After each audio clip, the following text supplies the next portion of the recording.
Assalamualaikum warahmatullahi wabarakatuh. Abdul Haq Al-Ishbili meriwayatkan, di kota Mesir hiduplah seorang pemuda yang selalu berada di masjid untuk mengumandangkan azan. Dia termasuk pemuda yang mempunyai ketaatan yang luar biasa dan juga cahaya yang terpancar dari buah ibadah yang ia kerjakan. Suatu hari ia naik ke atas menara untuk azan. Dan tepat di bawah menara tersebut ada sebuah rumah milik seorang Nasrani. Ketika pemuda itu memperhatikan sekitar rumah tersebut, ia melihat anak perempuan dari pemilik rumah. Ia pun terkena fitnah dengan memandang anak perempuan tersebut. Pemuda tersebut membatalkan azannya lalu turun dan masuk ke rumah si gadis. Gadis itu berkata, "Ada apa dan apa yang engkau inginkan?" Pemuda itu menjawab, "Aku menginginkan kamu." Lalu gadis itu kembali bertanya, "Mengapa?" Pemuda itu menjawab, "Engkau telah menawan pikiranku dan mencuri hatiku."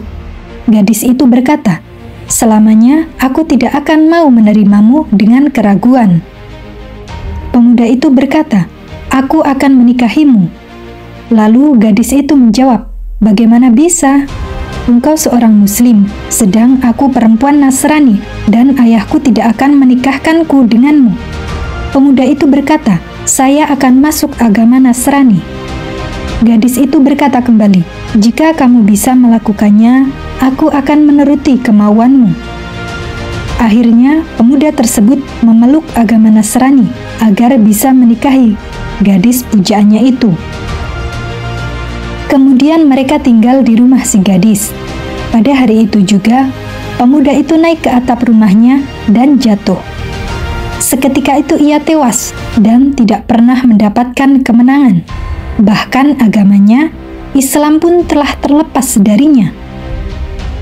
Sepenggal kisah yang dinukil dari kitab Al-Jawab, Al-Kafi yang berisi peringatan besar bagi kita semua bahwa su'ul khatimah dapat menimpa siapapun, termasuk orang yang asal-usulnya selalu melakukan ketaatan kepada Allah.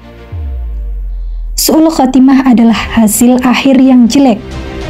Orang yang asalnya senantiasa melakukan kebaikan, tetapi di akhir kehidupannya ia melakukan keburukan dan kemaksiatan serta kedurhakaan hingga maut mendatanginya. Su'ul khatimah terjadi kepada siapapun yang terkena bujuk rayu dan melakukan kedurhakaan dan tenggelam di dalamnya. Ia dikendalikan kedurhakaan sampai maut menjemputnya. Na'udzubillah min dzalik. Semoga kita semua dijauhkan dari kematian yang buruk.